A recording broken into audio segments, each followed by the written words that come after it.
তো হ্যাঁ দাদা, কি খবর? হ্যাঁ দাদা, কেমন? তো আবারও চলে আসলাম একটা নতুন আপডেট ভিডিও নিয়ে। যাদের যাদের অলরেডি সিএনজি গাড়ি কিংবা এলপিজি গাড়ি আছে, অবশ্যই ট্যাঙ্কির দিকে লক্ষ্য লক্ষ্য রাখবেন যে একটা পেপারেস থাকে কোম্পানির। এই পেপারেসটা এখানে দেওয়াই থাকে, কিন্তু এখানে টেপ মারা থাকে। তো অবশ্যই আপনারা কি করবেন, পেপারটাকে খুলে নেবেন, খুলে কিন্তু ভালো করে একটা জেরক্স করে নেবেন। কেননা একটা ট্যাঙ্কির এটা ফিটনেসের কিন্তু পেপারেস।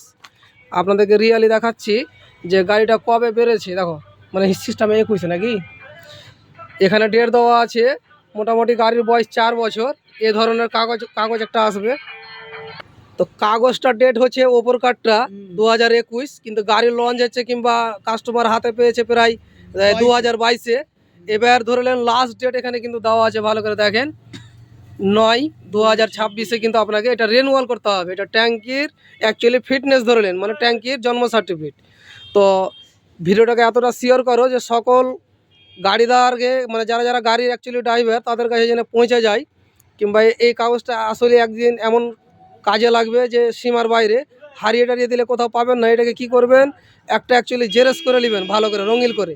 জেরক্স করার পর একটা বাড়িতে রেখে দিবেন, একটা গাড়িতে রেখে দিবেন। তার মধ্যে একটা যদি হারিয়েও যায়, তার প্রমাণ আপনার কাছে থাকবে। তো যাক, ভালো একটা ভিডিও। অনেক কেউ হয়তো হারিয়ে ফেলেছে, কিংবা অনেক কারোর গাড়িতে হয়তো নাই, কিংবা হয়তো ফার্স্ট ওনারের কাছে হবে। এটা কিন্তু যে যার যার কাছে যে যে গাড়ি নিয়েছো, তাকে কিন্তু ওটা জিজ্ঞাসা করতে হবে যে কাগজটা ছিল কি না। তো আশা করি ভালো থাকো, সুস্থ থাকো, আর কাগজটাকে সেফটিতে রাখার চেষ্টা করো। এতেই তোমার বাজাজ হোক, টিভিএস হোক, যে কোনো গাড়ি হোক, সিএনজি এলপিজি কিন্তু পেপারেস থাকে। তো খোদা হাফিজ।